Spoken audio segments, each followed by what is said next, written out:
Clive! How I've missed that scowl. Where's my report? What, no kind words for your old pal Gav?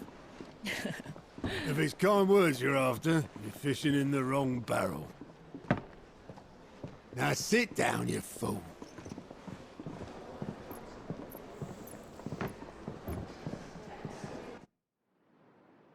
So, you remember how quick the Empire was to occupy the Dominion after the fall of Drake's head?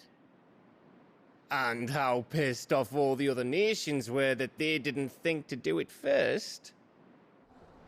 Half a century of independence gone at the whim of a madman. So much for their bloody treaty. Clearly, the promise of unblighted land and the world's supply of crystals was too much for his radiance to resist.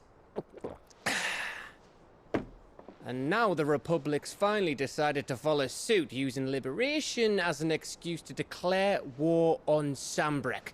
Lined up right outside the Dominion's gates as we speak, looking to starve the Imperials into submission. And now all eyes are on the Strait of Author. Well, the two nations beat their shields. The rest sharpen their daggers, ready to set upon the war-weary victor. They'll never see us coming. It's time we moved on the Mother Crystals.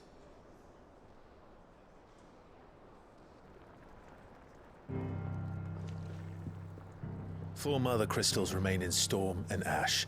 Drake's Breath near Ironhome. Drake's Fang in Dhalmekia. Drake's Spine in Waloed.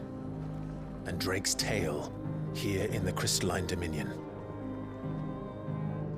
With the bulk of the Republican army marching to Twinside, Drake's Fang will be left exposed. That is exactly the move Kupka would anticipate. And if there is anything these past 5 years have taught us, is that he loves his traps.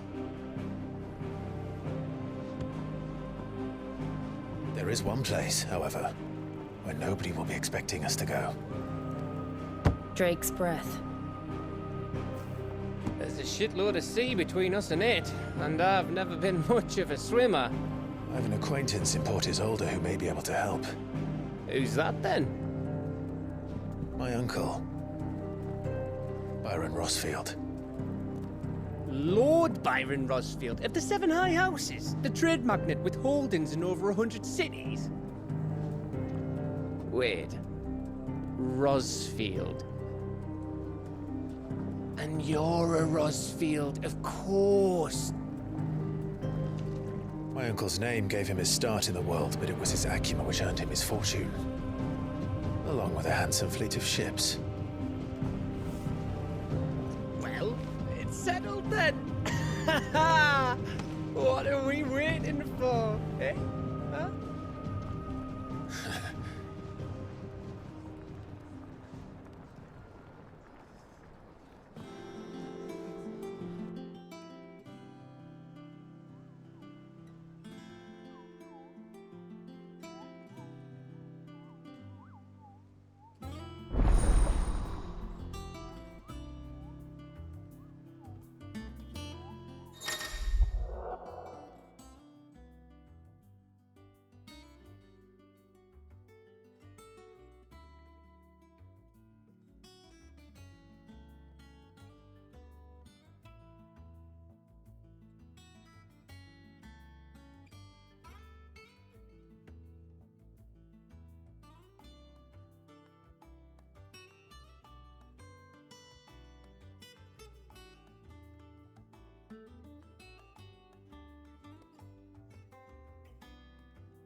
What are we waiting for, indeed?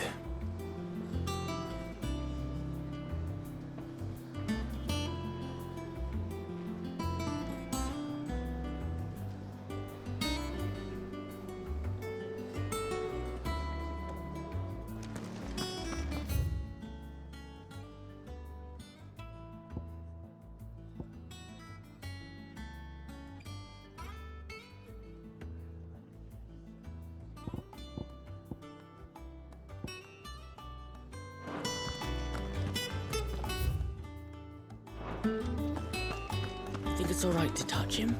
I don't know. You go first.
Won't be long now, Martel. Sid, I was hoping to speak to you. Is everything all right? Oh, yeah, it's just, well, as you know, we've been trying to grow fruit down here. It's good to know that something of the old hideaway still lives on. Martel's pride and joy.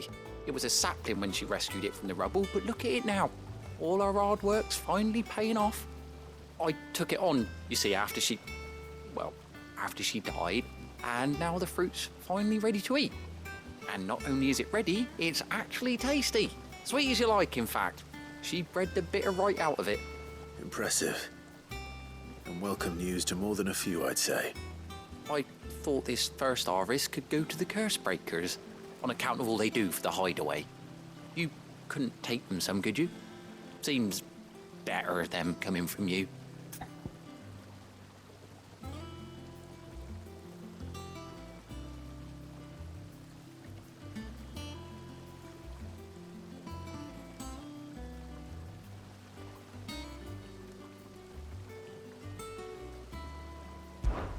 It'll be nice being the bearer of good news for a change. Oh, thank you.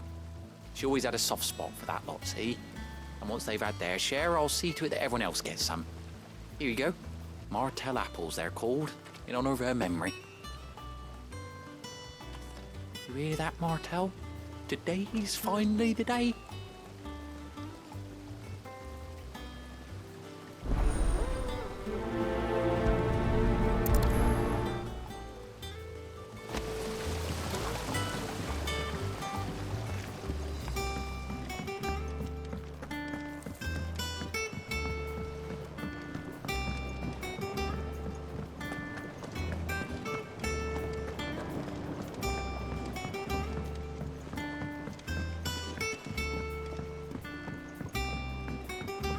Did you come through the forge today?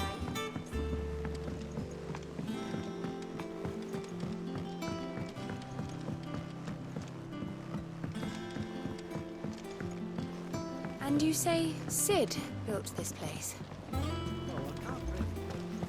Perhaps they're old enough for the census.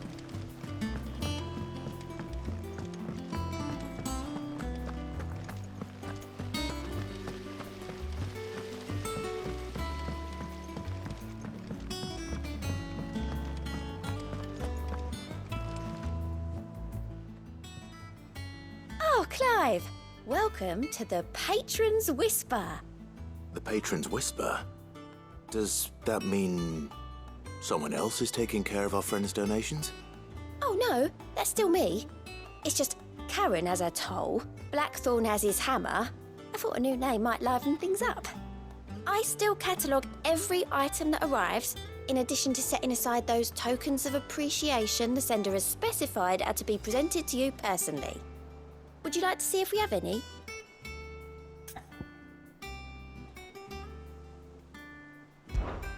Come to claim your just desserts?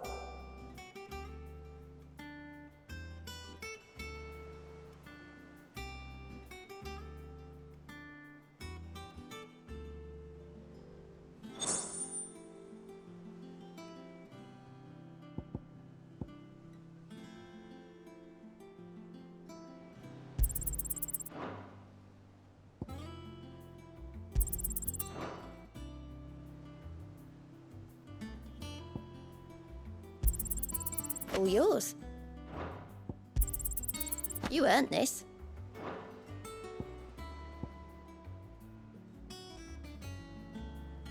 Best of luck out there, Sid. Fancy a look at the list, do you? Quick look. Always something in there. Clive! Don't be a stranger, eh? Doesn't sound like anywhere is safe. So Mather's all right. You two look like you could use something to eat. Here. Courtesy of Martel.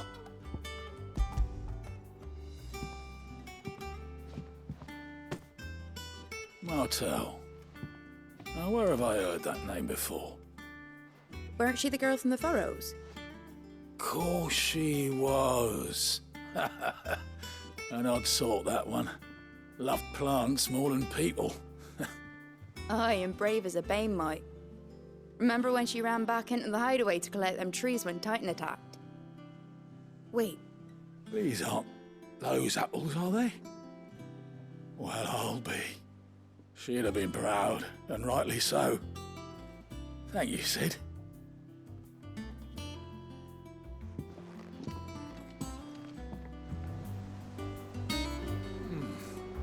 Them old apples were enough to curdle your gut. But these beauties are as sweet as you like. I'll have to pay the boys down in the backyard a visit to tell them thanks.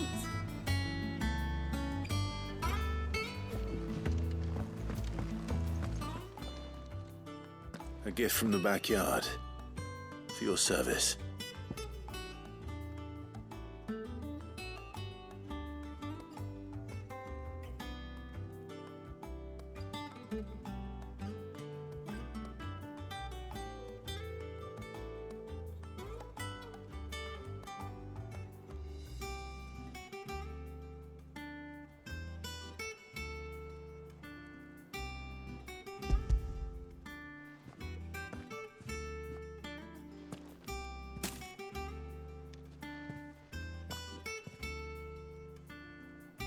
Blimey, these take me back.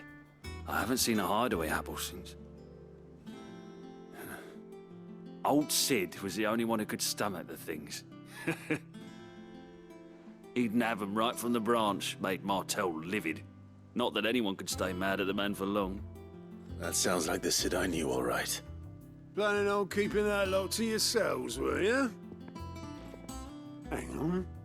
These aren't Martels, are they? I'm glad to see someone carried on what she started. Can't have been easy, not in the Deadlands. Reckon she'd be happy knowing all her hard work didn't go to waste. Clive, tell the lad down in the backyard to run some over for me, will you? Not so much as a thank you. Well, I've got some manners at least. Thanks, Sid. You can leave the basket with me. I'll see that the others get their share. Oh, and give our compliments to the gardener, won't you? That was the last of the apples. I should head to the backyard and pass along everyone's regards.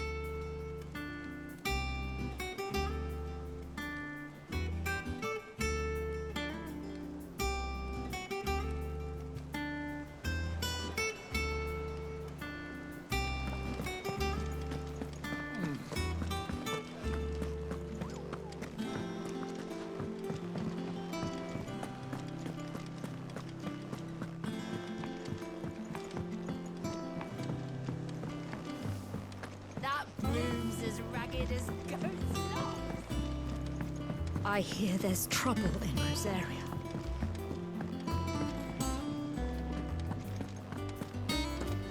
You think it's all right to touch him?